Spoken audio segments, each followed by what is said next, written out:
Di tahun 2021, pernah viral sebuah pernyataan yang menyebutkan, kalau di usia 25 kamu belum punya tabungan 100 juta rupiah, belum hampir lunas cicilan mobil, atau belum memulai KPR, artinya kamu bodoh.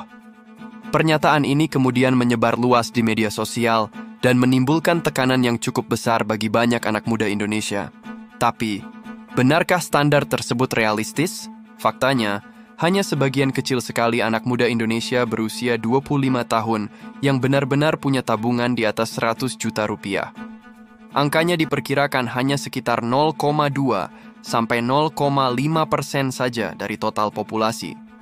Itu artinya, lebih dari 99% teman-teman seusia 25 tahun tidak memiliki tabungan sebesar itu, dan itu bukan berarti mereka bodoh. Sekarang mari kita lihat kenyataan tentang pendapatan dan tabungan di Indonesia. Pendapatan rata-rata penduduk Indonesia yang berusia antara 25 hingga 30 tahun hanya sekitar 2,6 juta rupiah per bulan. Data ini mencakup seluruh wilayah Indonesia, bukan hanya kota-kota besar seperti Jakarta atau Surabaya yang memang punya tingkat pendapatan lebih tinggi. Selain itu, rata-rata tabungan rumah tangga per rekening bank di Indonesia per November 2024 hanyalah sekitar 4 juta rupiah.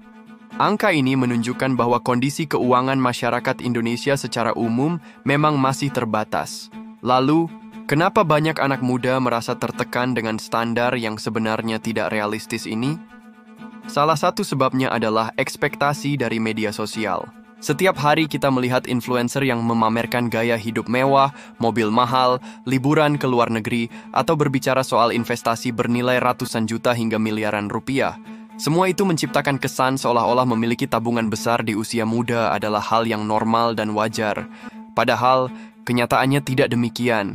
Selain itu, tingkat literasi keuangan juga masih tergolong rendah. Survei di tahun 2023 menunjukkan bahwa tingkat literasi keuangan Gen Z di Indonesia hanya sekitar 44%. Artinya, kurang dari setengah anak muda memahami konsep dasar keuangan, seperti cara menyusun anggaran, pentingnya dana darurat, atau bagaimana investasi bekerja. Faktor berikutnya adalah kebiasaan keuangan yang belum sehat. Pengaruh media sosial dan tren gaya hidup seringkali membuat anak muda lebih banyak membelanjakan uang daripada menabung. Banyak yang belum memiliki kebiasaan dasar, seperti memprioritaskan tabungan, membuat dana darurat, atau menetapkan target keuangan jangka panjang. Selain itu, kesempatan kerja formal di Indonesia juga masih terbatas. Tidak semua orang punya kesempatan untuk bekerja di sektor formal dengan pendapatan stabil. Faktor seperti tempat tinggal dan latar belakang pendidikan juga sangat mempengaruhi. Anak muda yang tumbuh di kota besar dengan akses pendidikan lebih baik tentu punya peluang lebih besar untuk memperoleh penghasilan tinggi dibandingkan mereka yang tinggal di daerah yang lebih kecil. Meskipun begitu, bukan berarti punya tabungan 100 juta di usia 25 tahun adalah hal yang mustahil. Bagi sebagian orang, terutama yang tinggal di kota besar atau punya akses pendidikan yang lebih baik, target itu mungkin masih bisa dicapai. Hanya saja, itu tidak seharusnya menjadi standar mutlak untuk semua anak muda. Ada beberapa strategi yang dapat membantu jika ingin mengejar target tersebut. Pertama, memulai lebih awal. Menghasilkan uang sejak SMA atau kuliah, misalnya melalui pekerjaan sampingan, magang, atau freelance, akan memberi waktu lebih panjang untuk belajar mengelola keuangan dan mulai menabung. Kedua, menyusun anggaran yang ketat.